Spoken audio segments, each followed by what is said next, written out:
Là maintenant tu vas faire plutôt des essais, c'est ça? Oui, on fait des essais de teintes, on voit ce que ça donne.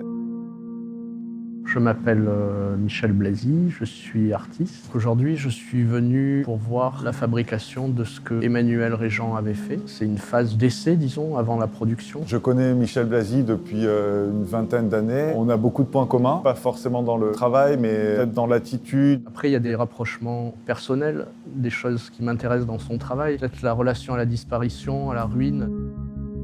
L'idée, c'est quand même de s'éloigner du tableau. Oui, l'idée, c'est de m'en inspirer, mais en même temps de créer suffisamment de distance pour que la reconnaissance, entre guillemets, à la référence se fasse dans un troisième, quatrième temps. Et peut-être que non, peut-être qu'on ne le verra pas. Il n'y a pas du tout cet échange vertical, en fait. Officiellement, je porte le nom de parrain, mais c'est plutôt une écoute. La particularité des couleurs, c'est qu'une couleur ne réagit pas comme l'autre, donc tu en as une qui sera plus dense que l'autre.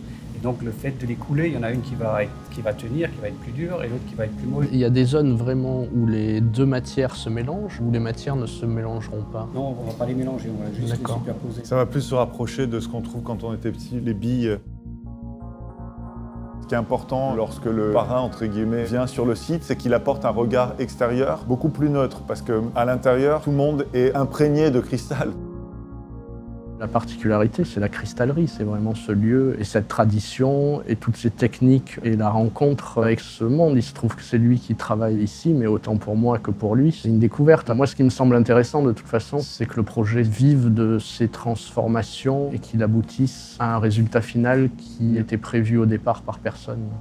L'attente, oui, c'est la surprise en fait, et de ne pas en avoir.